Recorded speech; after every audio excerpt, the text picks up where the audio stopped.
إن الحمد لله نحمده ونستعينه ونستغفره ونعوذ بالله من شرور أنفسنا ومن سيئات أعمالنا من يهده الله فلا مضل له ومن يضلل فلا هادي له وأشهد أن لا إله إلا الله وحده لا شريك له وأشهد أن محمدا عبده ورسوله يا أيها الذين آمنوا اتقوا الله حق تقاته ولا تموتن إلا وأنتم مسلمون يا أيها الناس اتقوا ربكم الذي خلقكم من نفس واحدة وخلق منها زوجها وبث منهما رجالا كثيرا ونساء واتقوا الله الذي تساءلون به والأرحام إن الله كان عليكم رقيبا يا أيها الذين آمنوا اتقوا الله وقولوا قولا سديدا يصلح لكم أعمالكم ويغفر لكم ذنوبكم ومن يطع الله ورسوله فقد فاز فوزا عظيما أما بعد فإن أصدق الكلام كلام الله وخير الهدي هدي محمد صلى الله عليه وسلم وشر الأمور محدثاتها وكل محدثة بدعة وكل بدعة ضلالة وكل ضلالة في النار أعوذ بالله من الشيطان الرجيم بسم الله الرحمن الرحيم ولا تهنوا ولا تحزنوا وأنتم الأعلون إن كنتم مؤمنين.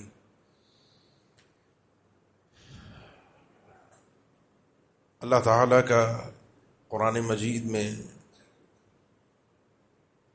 جو ہم سے خطاب رہا ہے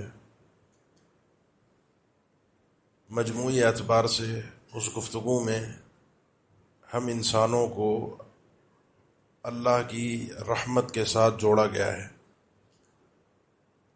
اور نا امیدی انہ لا ییأس من روح اللہ الا القوم الکافرون کہ اللہ کی رحمت سے نا امید نہ ہونا، کیونکہ یہ کام تو کافروں کا ہوتا ہے کہ اس کو امید ہی نہیں ہوتی اللہ سے۔ مومن کا ایک بہت بڑا ہتھیار، اس کی دل کی کامیابی، زندگی کی کامیابی، وہ اللہ کی رحمت کی امید کے ساتھ جڑی ہوتی ہے۔ اور یہ چیز احادیث سے بھی ثابت ہے، اور آپ کی دور جدید کی سائنس بھی اس چیز کو ثابت کرتی ہے کہ عموماً انسان جو سوچتا ہے، جو اس کے دماغ میں چل رہا ہوتا ہے، عموماً اس کے ساتھ ایسا ہی ہوتا ہے۔ انا عند ظن عبدی بی، میرا بندہ میرے بارے میں جیسا سوچتا ہے میں اس کے ساتھ ویسا ہی معاملہ رکھتا ہوں۔ یہ اللہ تعالیٰ کی طرف سے بنایا ہوا نظام ہے جس کو ہم دنیا والوں نے بھی سمجھا اور احادیث نے بھی بیان کیا۔ اس لیے امید، کامیابی، اللہ تعالیٰ پر بھروسہ، توکل، یہ باتیں ہمیں اللہ کے نبی صلی اللہ علیہ وسلم کے فرامین میں اور قرآن مجید میں ملتی ہیں۔ نا امیدی کی باتیں کہ سب بس تباہ ہو گئے، برباد ہو گئے، اب تو یہ سب قومیں تباہ ہوں گی، گریٹر اسرائیل بن کے رہے گا، یہ سب چیزیں احادیث میں ہیں، یہ سب چیزیں ہماری پیشن گوئیاں ہیں، جبکہ ان نا امیدی کی باتوں میں احادیث میں اس کا کوئی تذکرہ نہیں ہے۔ ہوگا ہوگا، نہیں ہوگا نہیں ہوگا، یہ اللہ کے احکامات ہیں کہ کیا ہوگا۔ احادیث میں اس قسم کی کوئی پیشن گوئی نہیں ہے کہ اسرائیل کا قبضہ پورے خطے پر ہوگا اور ساری دنیا کے اوپر اس کا کنٹرول ہوگا اور سب لوگوں کے معاملات، چیزیں، ورلڈ آرڈر، یہ سب وہ باتیں ہیں جو وہ مفروضے ہیں، جو ہمارے خیالات اور پیشن گوئیاں ہم نے حالات دیکھ کر دیے، جن کا حقیقت سے کوئی تعلق نہیں ہے۔ اور لگتا یہ ہے کہ آگے آنے والے زمانے میں اگلی نسل ان باتوں کو سن کر شاید ہنسے کہ ایسے لوگ بھی تھے جو اس قسم کے مفروضے پیش کیا کرتے تھے۔ اس لیے امید کی بات ہو جو قرآن و حدیث میں موجود ہے، اور وہ کیا ہے اس کو سمجھیے گا۔ اللہ کے نبی صلی اللہ علیہ وسلم کے پاس سیدنا خباب ابن ارت آئے، اور یہ مکہ کا دور تھا، آپ بھی بیت اللہ کے سائے میں ٹیک لگا کر بیٹھے ہوئے تھے۔ انہوں نے صحابہ نے آ کر کہا اللہ کے نبی تکلیفیں بہت ہیں، الا تستنصر لنا الا تدعو لنا، اللہ کے نبی کوئی دعا، کوئی اللہ سے مدد تو مانگے، یہ اتنی تکلیفیں، اتنی پریشانیاں، اور ہم لا الہ الا اللہ کے پڑھنے والے ہیں، تو اللہ کی مدد، اللہ کی نصرت۔ آپ صلی اللہ علیہ وسلم نے فرمایا بات یہ ہے کہ تم سے پہلی جو قومیں گزری ہیں ان میں جو حق پر قائم ہوئے، جنہوں نے اس کلمے کو قبول کیا، اللہ پر ایمان لائے، ان کے لیے زمین میں گڑھے کھودے گئے اور گڑھوں کے سراروں کے اوپر ان کو کھڑا کر کے حق اور باطل کے متعلق سوال ہوا، حق کو چھوڑ دو، باطل قبول کر لو۔ نہ مانتے تو ایک بڑا سا آرا لایا جاتا، منشار، اور اس آدمی کو، اس انسان کو، اس کے وجود کو درمیان سے کاٹ کے دو حصوں میں تقسیم کر کے اس گڑھے میں پھینک دیا جاتا۔ اس کو اپنی موت سامنے نظر آ رہی ہے، اس انسان کو، اس مومن کو، وہ اپنے وجود کو دو ٹکڑے ہونا برداشت کر رہا ہے، لیکن وہ ایمان سے پھرا نہیں۔ فرمایا آج ہم اس کنڈیشن میں، صورت میں ہیں کہ مکہ کے اندر آپ سب کو علم ہے کہ مسلمانوں کی کیا صورتحال تھی۔ یہ خود کمبخت ابو جہل اللہ کے نبی صلی اللہ علیہ وسلم کو کس طریقے سے پریشان کرتا تھا، کس طریقے سے تکلیفیں دیتا تھا، حتیٰ کہ آخر میں معامرہ کر کے اللہ کے نبی صلی اللہ علیہ وسلم کو قتل کرنے کے لیے آپ کے گھر پر اکٹھے ہو گئے تھے۔ اس کنڈیشن میں، اس کیفیت میں جب اللہ کے نبی صلی اللہ علیہ وسلم تھے، تو اس میں آپ نے صحابہ کو ان تکلیفوں میں، پریشانیوں میں مبتلا لوگوں کو یہ فرمایا، یہ امید ہے، یہ باتیں ہیں کہ انسان کو اللہ سے جوڑا جائے، اللہ کے قریب کیا جائے۔ تو آپ نے فرمایا کہ یہ معاملہ، یہ اللہ کا دین جو ہے، یہ انشاءاللہ اتنا پھیلے گا، اتنا بڑھے گا، اتنا دنیا پہ اس کی اللہ کی طرف سے تمکین ہوگی کہ ایک راکب، ایک سوار صنعاء سے چلے گا حضرموت تک، یمن کے 2 علاقے ہیں، آج بھی اسی نام سے موجود ہے، ایک شہر سے دوسرے شہر جائے گا اور اس کو کسی کا کوئی ڈر اور خوف نہیں ہوگا، اکیلا سفر کر کے جائے گا، کسی کا ڈر نہیں ہوگا۔ حالانکہ اس دور میں بھی یہ لوٹ مار، یہ ڈکیتیاں، یہ چوریاں، جگہ جگہ ناکے، ٹیکس لینا، بھتہ لینا، لوگوں کے قافلوں کو، تجارتی قافلوں کو لوٹنا، کسی اکیلے آدمی کا نکل کے جانا قابل قبول نہیں تھا کہ سوچو کہ ایسا ہو سکتا ہے۔ آپ نے فرمایا ایسا ہوگا، وَلَكِنَّكُمْ تَسْتَعْجِلُونَ، لیکن معاملہ یہ ہے کہ تم لوگ جلدی کر رہے ہو، تم لوگوں کو یہ ہے کہ ابھی فوراً آ جائے، نتیجہ ہم دیکھ لیں۔ تو ایسا نہیں ہے، یہ سب ہوگا۔ اللہ کی ذات پر امید رکھو، اللہ کی ذات کے اوپر جب ایمان لائے ہو، اللہ کے وعدوں پر بھی پھر یقین رکھو۔ تو اس لیے یہ جو حالات دنیا کے اس وقت چل رہے ہیں، ہمارے ہم سب کے اپنے اپنے تبصرے ہوتے ہیں، اپنی اپنی باتیں ہوتی ہیں۔ ابھی تقریباً 2-3 ہفتے پہلے بھی اس موضوع پر تھوڑی سی گفتگو کی تھی ایک جگہ درس میں، کہ ہم میں سے بہت سے لوگ، آج تک آپ میں سے اکثر حضرات مجھ سے بڑی عمر کے ہیں، لیکن میں نے جو دیکھا اپنی زندگی میں وہ یہ تھا کہ جتنی جنگیں ہوئیں، جتنا کچھ ہوا، ان سب کے بعد پتہ یہ چلا کہ ہم سب بیوقوف بن رہے تھے۔ وہ جنگیں جو تھیں وہ مقصد بھی کچھ اور تھا اور اس کے نتائج بھی کچھ اور تھے۔ ہم جوش میں آ کے، جذبے میں آ کے ہم بیوقوف بنتے رہے۔ ہمیں لگا کہ بس اب یہ کوئی مہدی آ رہا ہے، وہ کالے جھنڈے نکل رہے ہیں، وہ کالی پگڑیاں، اور یہ ساری باتیں ہمیں سننے کو ملتی تھی ہر جنگ کے موقع پر۔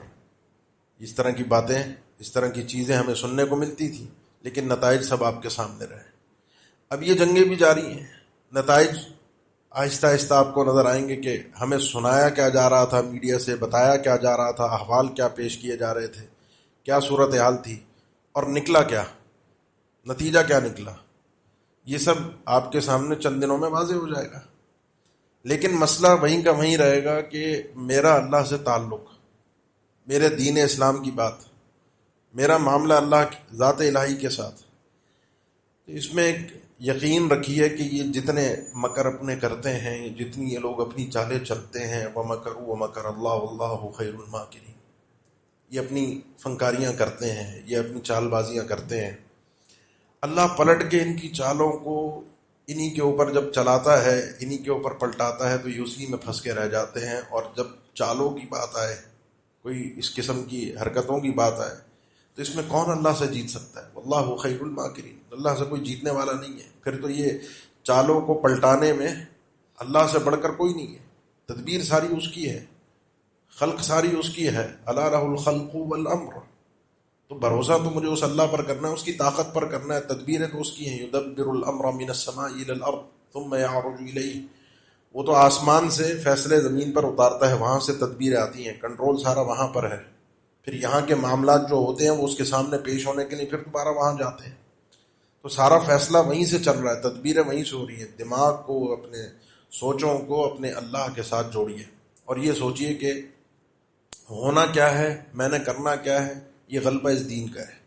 ہمیں حدیث میں یہ بھی پتہ چلتا ہے، صحیح مسلم میں، صحیح بخاری میں، دیگر کتب حدیث میں، اور جا بجا یہ حدیث آئی ہے کہ لن يبرح هذا الدين قائما يقاتل عليه عصابة من المسلمين حتى تقوم الساعة لا تزال طائفة من أمتي يقاتلون على الحق يقاتلون عليه ظاهرين على الحق.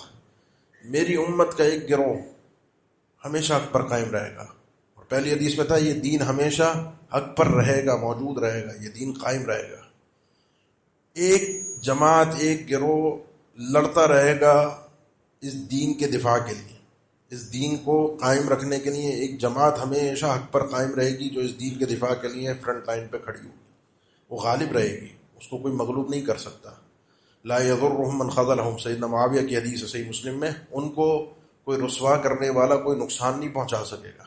وہ اللہ کے دین پر قائم ہے، وہ اللہ کے دین پر ڈٹے ہوئے ہیں. اس لیے پہلی چیز، پہلا نقطہ ذہن میں بٹھائیے کہ اللہ کا دین کبھی بھی ایسا وقت نہیں آئے گا کہ کلی طور پہ مغلوب ہو جائے، ختم ہو جائے، اس دنیا میں کوئی اس کا نام لینے والا نہ ہو. یہ دین کہیں نہ کہیں کسی نہ کسی صورت میں باقی ضرور رہے گا، حق موجود ضرور رہے گا. اللہ کی یہ حجت ہے جو لوگوں تک پہنچنی ہے. ایسا نہیں ہو سکتا کہ یہ حجت زمین سے ایک وقت ایسا ہے کہ خالی ہو جائے، ختم ہو جائے اور کوئی اللہ کا نام لینے والا نہ ہو. حتی یاتی امر اللہ، یہاں تک کہ جب اللہ کا حکم آ جائے، جس میں اہل علم کا کہنا ہے کہ یہ عیسیٰ علیہ السلام کے بعد، ان کے نزول کے بعد جو ایک دور کا ذکر ہے احادیث میں کہ جس میں کوئی اللہ کا نام لیوا نہیں ہوگا، یہ اس دور تک ہے، یا عیسیٰ علیہ السلام کے آنے تک ہے. اس کے بعد پھر جو معاملات ہیں ان کا رخ اور ہی ہے. وہ تو قیامت کی نشانیاں دیکھ چکے ہوں گے، ان کو پتہ ہوگا کہ بڑی بڑی نشانیاں آ گئی ہیں، اب ان کو آگے قیامت نظر آ رہی ہے. تو یہ دین، یہ حق ہمیشہ قائم رہے گا. اس لیے آپ اور میں اس دین کے لیے فکر مند اس حوالے سے نہ ہوں کہ اس دین کا کیا ہوگا، اللہ کے دین کا کیا ہوگا. اِنَّا نَحْنُ نَزَّلْنَا الذِّكْرَ وَإِنَّا لَهُ لَحَافِظُونَ. ہم نے اس ذکر کو، اس قرآن کو نازل کیا اور ہم اس کی حفاظت کرنے والے ہیں. اس کی حفاظت ہر طرح سے رب العالمین فرمائے گا. یہ اس طرح نہیں ہے کہ صرف یہ دین اللہ تعالیٰ نے اس قرآن مجید کو محفوظ کیا ہے کہ بچے حفظ کر رہے ہیں، قرآن مجید محفوظ ہے، اس میں کوئی تبدیلی نہیں ہو سکتی، بلکہ یہ دین غالب بھی رہے گا، محفوظ بھی رہے گا، حجت گھر گھر تک پہنچے گی.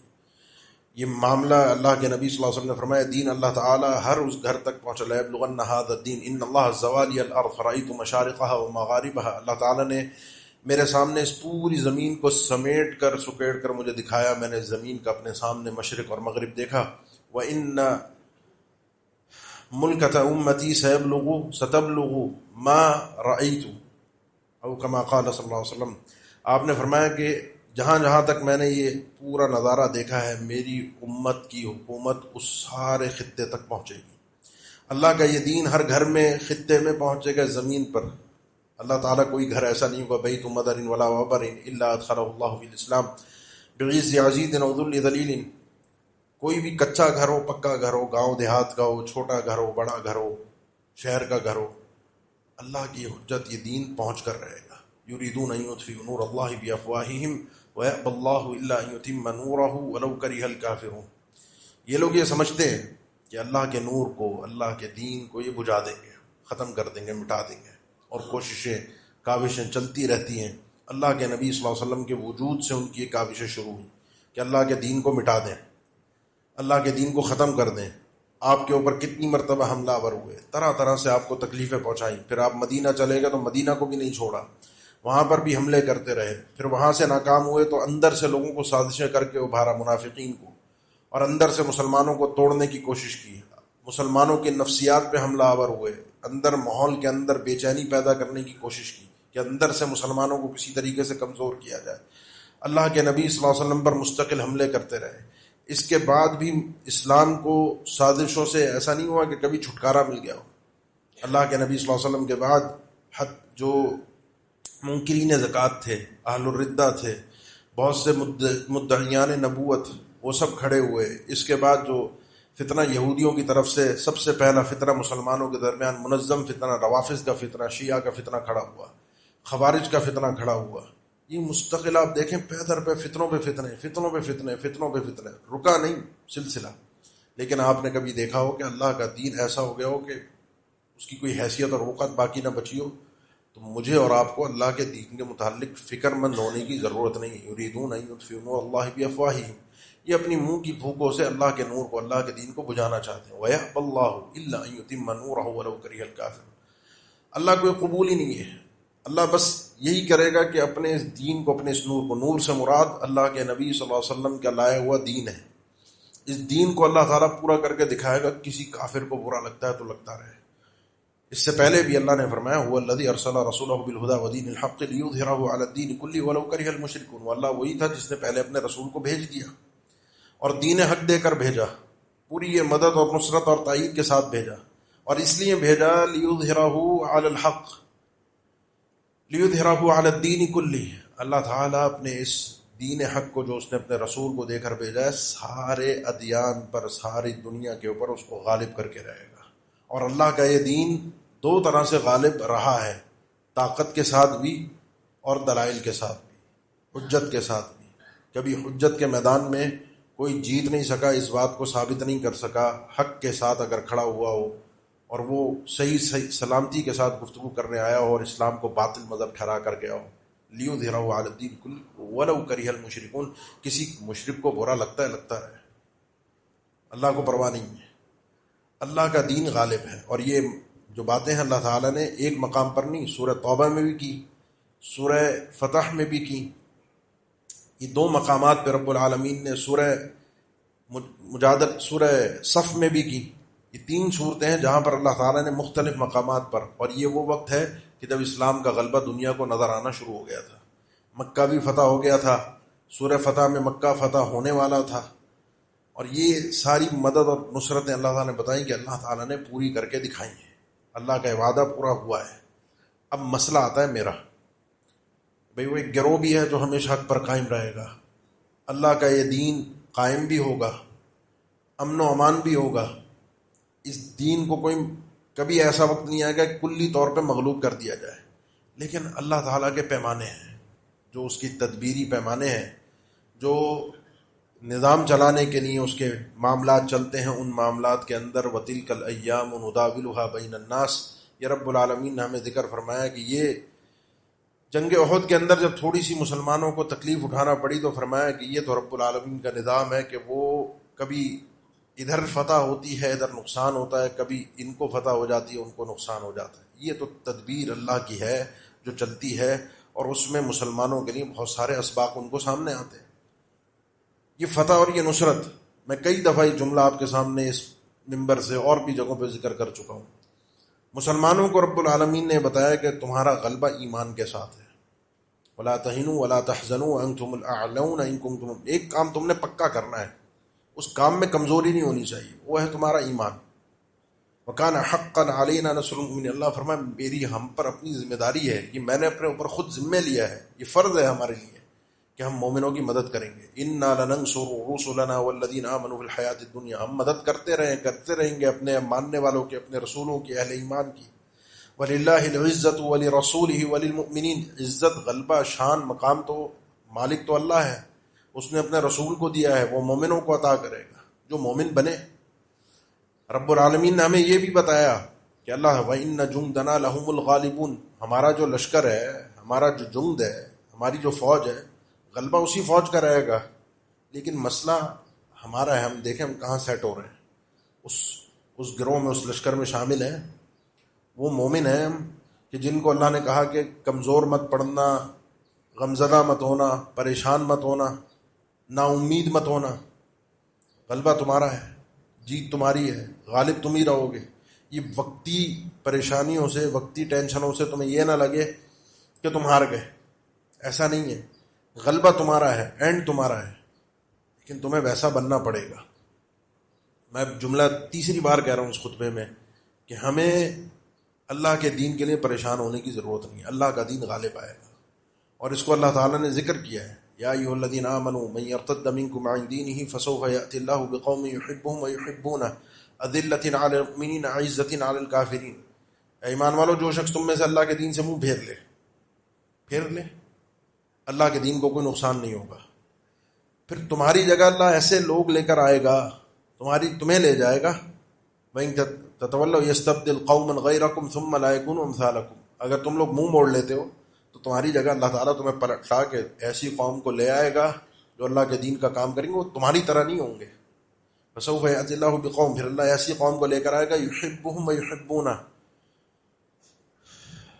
اللہ تعالیٰ اس قوم سے محبت کرے گا، وہ قوم اللہ سے محبت کرے گی.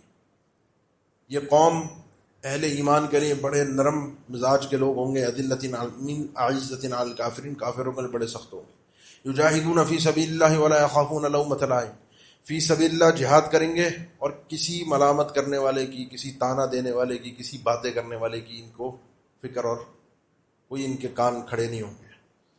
تو اللہ کے دین کے لیے فوجیں موجود ہیں، اللہ کے دین کے لیے افراد موجود ہیں، آئیں گے، اللہ کا دین غالب رہے گا.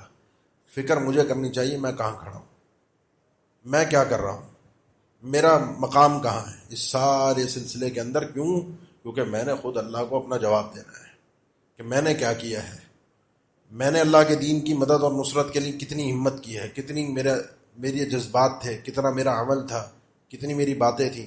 یہ سب کل اللہ کے سامنے پیش ہوگا. اب آئیے ہماری خرابی کہاں ہے، جس کو میں نے تھوڑا سا درمیان میں ذکر کیا. ہماری خرابی ہے ہم باتیں زیادہ کرتے ہیں، ہم شور کرتے ہیں، شرابہ کرتے ہیں. اتنے ٹائم سے آپ بھی دیکھ رہے ہیں، ہم بھی دیکھ رہے ہیں، جلسے جلوس بھی ہوتے ہیں، ریلیاں بھی نکلتی ہیں، احتجاج بھی ہوتے ہیں، شور شرابہ بھی ہوتا ہے. سوشل میڈیا کا دور ہے، ہم ویسی سست قوم ہیں، 2-4 پوسٹیں کر کے سمجھ لیا کہ جہاد ہو گیا، فلسطین آزاد ہو گیا، اسرائیل نیست و نابود ہو گیا. ہم نے سمجھا ہمارا فرض پورا ہو گیا. 2-4 گالیاں دیں اسرائیل کو، کسی کو یہودی ایجنٹ ثابت کیا مسلمانوں میں سے، فلاں ایسا، اس کو گالی، یہ ہیرو وہ زیرو. یہ 4-5 باتیں کر کے میں نے کہا میرا فرض پورا ہو گیا. میرے یہ الفاظ بھی تولے جائیں گے، میرے تبصرے کل سامنے آئیں گے اور مجھے ثابت کرنا پڑے گا یہ تبصرے میرے کس بنیاد پر تھے. کیونکہ رب العالمین نے تو مجھے کہا ہے وَلَا تَقْفُ مَا لَيْسَ لَكَ بِهِ عِلْمٌ. میں بار بار ان دنوں میں بات اس لیے مختلف جگہوں پہ بیان کر رہا ہوں کہ آپ لوگ اپنے ایمان کی فکر کریں، اپنی زبان کا، اپنے ادا کیے ہوئے الفاظ کا خیال رکھیں کہ میں کر کیا رہا ہوں، مجھے کرنا کیا چاہیے تھا اور کر کیا رہا ہوں، میری ذمہ داری کیا تھی اور میں نے کیا کیا ہے. میں نے کیا یہ کہ میں نے شور شرابہ کیا، تبصرے کیے، فضول کی باتیں کی اور جا کے سو گیا. اگلے دن اٹھا پھر وہی موج مستی کی زندگی. جن یہودیوں کو گالیاں دی تھی انہی یہودیوں کے حساب کتاب سے میں چلنا شروع ہو گیا، پھر دوسرے کو یہودی ایجنٹ ثابت کر دیا. یہ سب کچھ جو ہے وہ نامہ اعمال میں موجود ہے، کل قیامت کے دن کھل کر آئے گا. مجھے ثابت کرنا پڑے گا یہ بات میں نے کہاں سے کی. میرے پاس کوئی علم تھا، یہ ادھر ادھر کے تبصرے تھے، 2-4 صحافیوں کو میں سنتا تھا اور ان کی باتوں کو سن کر میں نے ان کے تبصروں کو نوٹ کیا اور میں نے کہا یہ بالکل صحیح کہہ رہا ہے.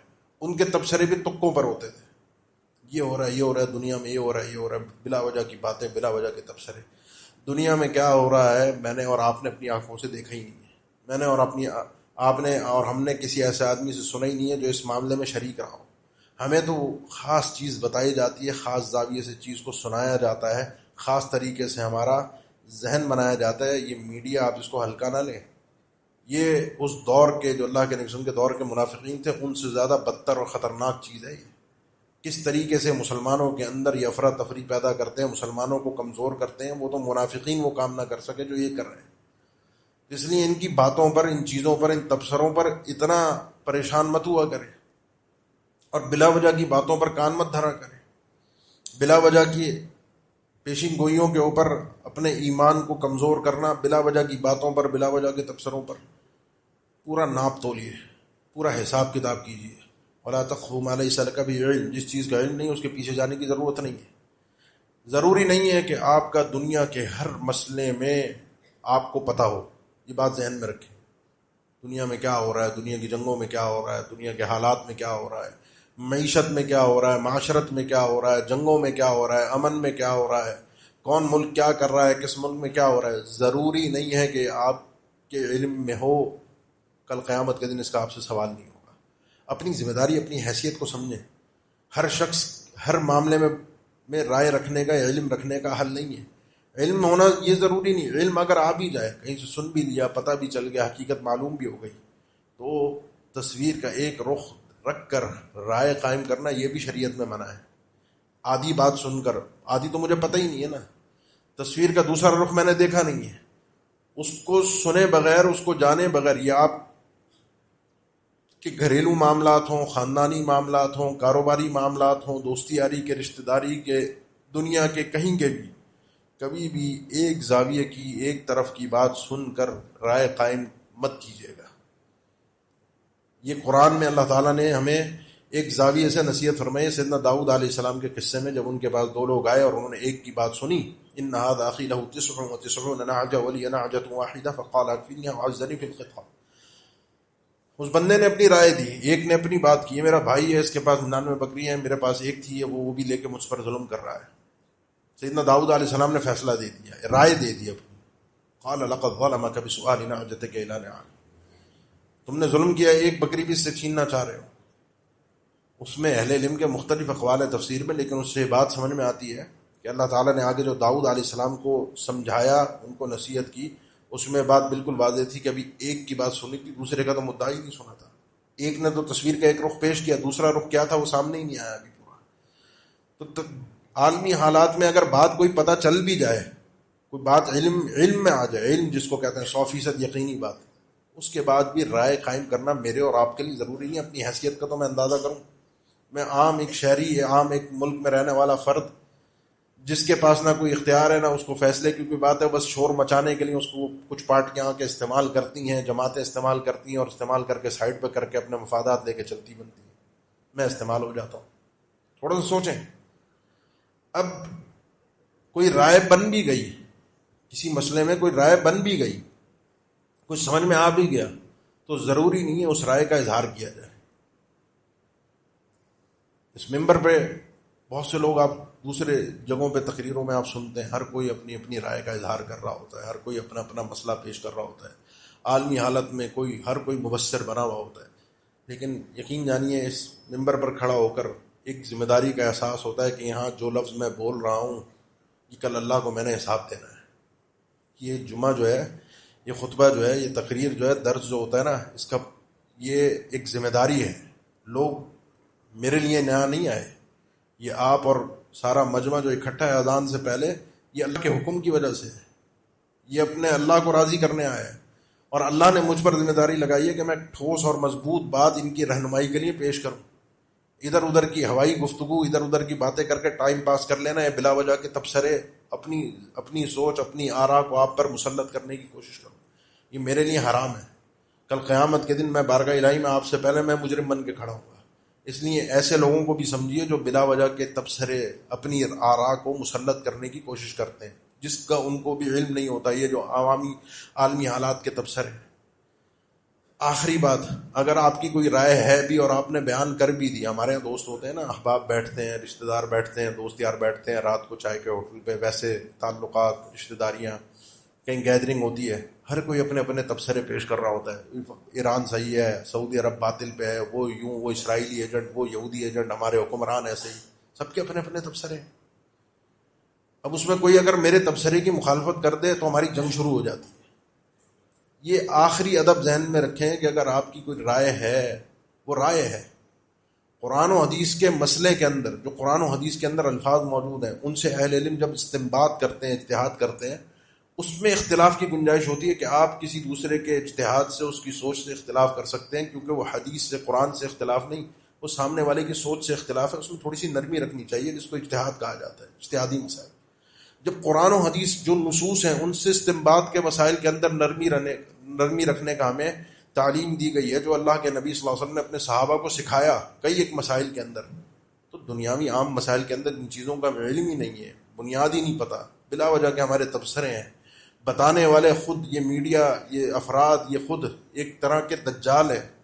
ان کے ذریعے سے خبریں سن کے, ان کی باتوں پر یقین کر کے, ایک رائے قائم کر کے, اس کو دوسروں پر میں مسلط کرواؤں کہ نہیں مانو کہ جو میں نے کہا ہے وہ صحیح ہے, جو چل رہا ہے, جو عالمی حالات میں کہہ رہا ہوں وہی درست ہے, سوائے اپنے نام اعمال کی خرابی کے میں کچھ اور نہیں کر رہا. یہ چیزیں کام نہیں آئیں گی، یہ تبصرے کام نہیں آئیں گے. کرنا کیا تھا، میں کر کیا رہا ہوں، میں کر یہ رہا ہوں. جو میں نے جہاں سے بات کا آغاز کیا نا، یہ شور شرابہ کیا، سوشل میڈیا پہ 2-4 پوسٹیں کی، محفلوں میں بیٹھ کے 2-4 باتیں کی، اپنی رائے منوانے کی، مسلط کرنے کی کوشش کی. جس نے مخالفت کی اس کو بھی 4 سنائیں، اس کو بھی اسی وقت یہودی ایجنٹ ثابت کیا، گندی گالیاں دی، مغلظات بکی، اور میں نے کہا میں جیت گیا، یہ میری جیت ہے.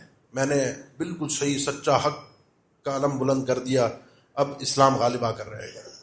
یہ ہم کر یہ رہے ہیں. اور کرنا کیا چاہیے تھا؟ کرنا یہ چاہیے تھا کہ اللہ کے دین کو غالب کرنے کے لیے جو اصول اللہ نے بیان فرمایا ان اصولوں کو اپنا تھا، جو کرنے کے کام تھے. رب العالمین نے اپنے اس دین کو اس زمین کے اندر تمکین، قوت، مقام اور شان کا وعدہ فرمایا. ملے گا، مقام ملے گا. لیکن ظاہر سی بات ہے دین کی جو نمائندے ہیں وہ ہم افراد ہیں. دین کسی چیز کا نام نہیں ہے، کسی عمارت کا نام نہیں ہے. دین دینداروں کا نام ہے، دینداروں کا غلبے کا نام ہے. اور دیندار جب دیندار بنے گا تو اس کو غلبہ ملے گا. اللہ کا نمائندہ ہو اور اندر اس کے کھوٹ ہو، اللہ کے بتائے ہوئے راستوں پر نہ چلتا ہو، اس کو یہ مقام نہیں مل سکتا. وعد اللہ الذین آمنوا منکم وعملوا الصالحات ليستخلفنهم في الأرض كما استخلف الذين من قبلهم وليمكنن لهم دينهم الذي ارتضى لهم وَلَيُبَدِّلَنَّهُم مِّن بَعْدِ خَوْفِهِمْ أَمْنًا يَعْبُدُونَنِي لَا يُشْرِكُونَ بِي شَيْئًا. اللہ تعالیٰ کا وعدہ ہے ان لوگوں سے جو ایمان لائے، اور تم میں سے جو ایمان لائے اور انہوں نے عامل الصالحات نیک عمل کیے. یہ کام میرے کرنے کا تھا، ایمان اور اعمال صالحہ. یہ دنیا میں کے تبصرے، دنیا کی باتیں، یہ میرا کرنے کا نہیں ہے. جو بیچ میں نے بات ادھوری چھوڑی تھی کہ ایمان پر غلبہ ملتا ہے. اللہ نے مجھے ایمان لانے کا کہا ہے، باقی اللہ کے وعدے، اللہ مدد فرمائے گا، اللہ نصرت دے گا، اللہ تمکین دے گا، اللہ مقام عطا فرمائے گا. ایمان کے بعد طاقت ہوتی ہے. وَأَعِدُّوا لَهُم مَّا اسْتَطَعْتُم مِّن قُوَّةٍ. دنیا کی طاقت، یہ اسلحہ، یہ دنیا کی ترقی جو ٹیکنالوجی کے اندر آج کے دور کے تقاضے ہیں، ضروری ہیں. اگر اللہ کی مدد چاہیے تو ایمان ضروری ہے. اور طاقت، یہ اس پر بھروسہ نہیں ہونا چاہیے لیکن حاصل کرو. اگر ایمان نہیں ہوگا، اگر بات اللہ پر بھروسے کی نہیں ہوگی، اگر بات اللہ کے دین کے غلبے کی نہیں ہوگی، پھر تو بات طاقت پر ہوگی. اور طاقت میں عموماً جو دنیا میں آج تک چلتا آیا ہے، وہ اللہ نے کافروں کو طاقت ہمیشہ اپنے مخالفین کو دنیا میں زیادہ دے کر رکھی. یہ اس کا نظام ہے. تاریخ اٹھا کر دیکھ لیں، ہمیشہ دین کے مخالفین کے پاس عموماً بہت کم مواقع ایسا ہے کہ ان کے پاس دنیاوی اعتبار سے طاقت کم ہو، اسلحہ کم ہو، افراد کم. ورنہ عموماً جتنی جنگیں ہوئی ہیں، طاقت بھی ان کے پاس، افراد بھی ان کے پاس، اسلحہ بھی ایک سے ایک ان کے پاس. لیکن مسلمان جو غالب آئے، جو جیتے، جو اللہ نے اپنا وعدہ پورا کر کے دکھایا، اس کی بنیاد تھی آمنوا وعملوا الصالحات، جس کو ہم بڑا حقیر سمجھتے ہیں. بہت سے دکھ ہوتا ہے کہ بہت سے ایسے دین کے نام لیوا، اسلام کا نام لیوا، اسلام کو بیان کرنے والے، وہ بھی اس معاملے کو، اس چیز کو بڑا حقیر اور کمتر بیان. کیا ہوتا ہے اس پوجا پاٹ سے، نمازوں سے، سجدوں سے؟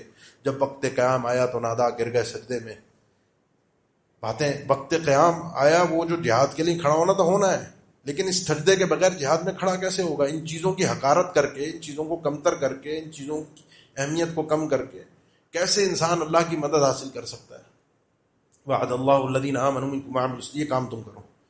آمنوا منکم وعملوا الصالحات. اللہ کا جو وعدہ ہے وہ اللہ پورا کرے گا. اور جب انسان اللہ کے وعدوں پر بھروسہ کرتا ہے، اللہ کے کہے پر عمل کرتا ہے، تو اس کے بعد اس کو یہ سوچنا ہی نہیں چاہیے کہ اللہ کا وعدہ پورا کیسے ہوگا. یہ اللہ پر بدنیتی ہے کہ اللہ اس کام کو پورا کیسے کرے گا، یہ اللہ اپنا وعدہ پورا کیسے. جب سوچتا ہے نا انسان کیسے، یہ سوچنا ایک طرح کی بدنیتی ہے. کیسے ہوگا، میرا کام ہی نہیں ہے، میں نے سوچنا ہی نہیں ہے. دنیا کے حالات رب العالمین کیسے بدلتا ہے، مجھے تو اب یقین آ جانا چاہیے. میں اپنی عمر کے اندر جتنی جلدی سے تبدیلیاں اور بدلاؤ دنیا کے اندر میں نے دیکھا ہے، آپ اور ہم سب ایک ساتھ ہی دیکھتے آ رہے ہیں. ان چیزوں کے بعد تو کیسے کا سوال اللہ کے متعلق پیدا ہی نہیں ہوتا.